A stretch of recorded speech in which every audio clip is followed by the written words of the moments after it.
أعوذ بالله من الشيطان الرجيم.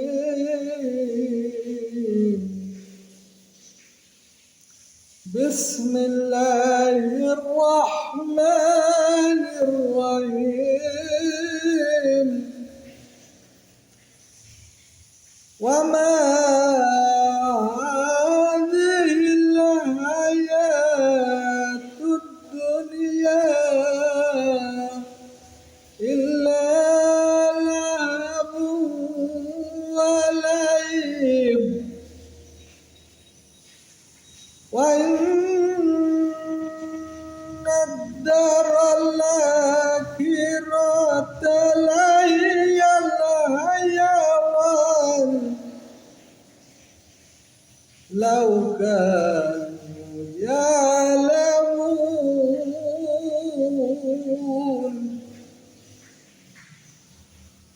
এরশাদ হচ্ছে এই পার্থিব জীবন অর্থহীন ক্রিয়া কৌতুকময় ছাড়া আর কিছুই নয়। পরকালের জীবনই আসল জীবন মানুষ যদি জানত। আমি আপনাদের সম্মুখে সূরা আনকাবুতের 64 নম্বর আয়াত তেলাওয়াত করলাম এবং তার সার্বিক অর্থ পেশ করলাম। এখানে আল্লাহ পাক রব্বুল আলামিন সূরা আনকাবুতের 64 নম্বর আয়াতে সুন্দরভাবে দুনিয়ার জীবন ও আখিরাতের জীবনের তুলনা করে দিয়েছেন।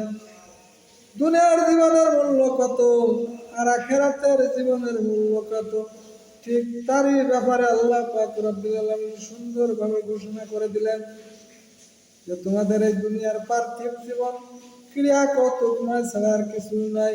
তোমাদের পরকালের জীবনই হচ্ছে আসল জীবন যদি তোমরা জানতে। এই কথাটা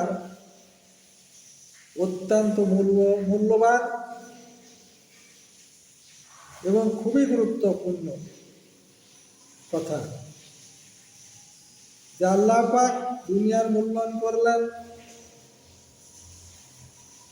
অর্থহীন ক্রিয়া কৌতুকময় ছাড়া এই দুনিয়ার জীবনে, এই পার্থিব জীবনে আর কিছুই নয়। আর পরকালের জীবন অনন্ত জীবন, সেই জীবনটাই হচ্ছে তোমাদের আসল জীবন তোমরা যদি জানতে। এটাই বাস্তব, এটাই সত্য, চির সত্য কথা। কারণ আমরা দুনিয়ার জীবনে জানি যে আমাদের জন্ম যখন হয়েছে মৃত্যু আমাদের হবে, আর এই জিন্দেগি হচ্ছে সামান্য 50, 60, 70, 80, 90, 100, 150 কিংবা 200 বছরের জীবন।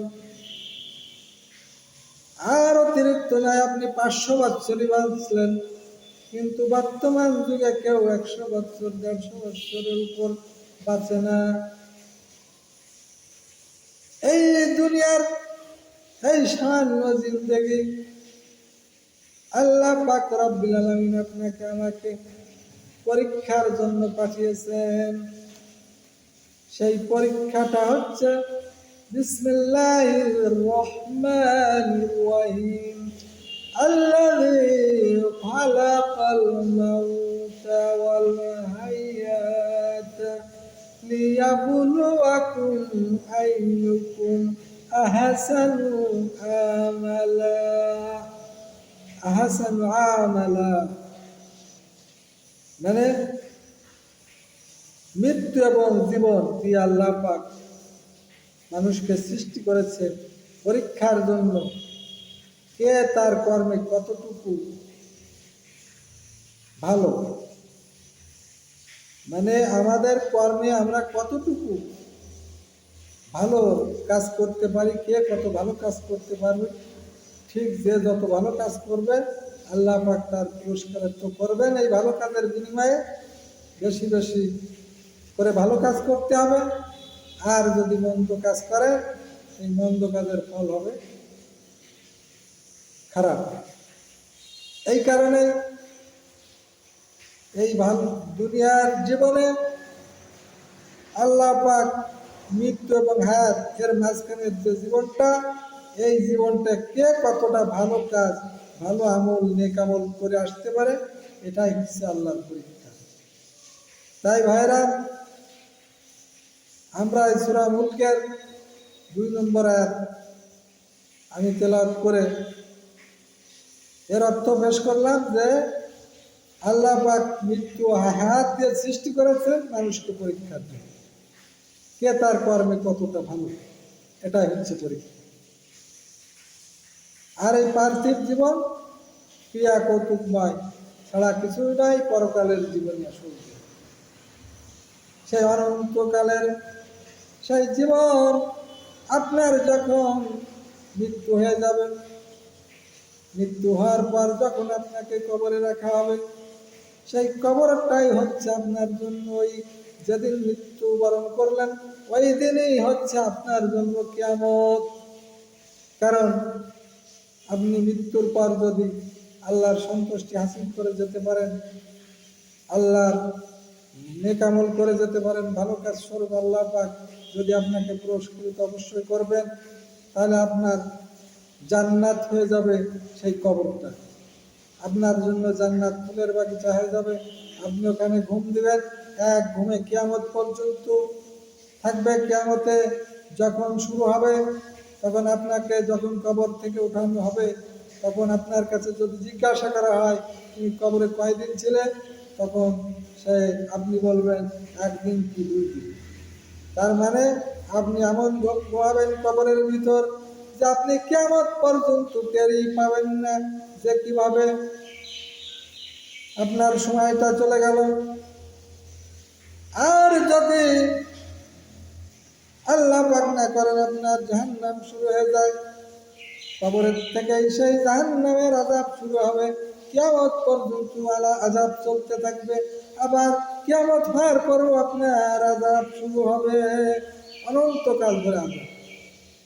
অতএব আমি একটাই অনুরোধ করব, যারা জ্ঞানী তারা আখিরাতের মূল্যায়ন বেশি করবে, আর যারা অজ্ঞানী অজ্ঞ নির্বোধ তারা আখিরাতের চেয়ে দুনিয়ার জীবনকে বেশি মূল্যায়ন করবে। কারণ দুনিয়ার এই পার্থিব জীবন কিছুই নাই আখিরাতের জীবনের তুলনায়। আপনাকে তখন বিচারের পর আল্লাহ পাক জান্নাতে দিবেন, সেদিন মৃত্যুকে খতম করে দেওয়া হবে, অনন্তকাল ধরে আপনি সুখের জীবন লাভ করবেন।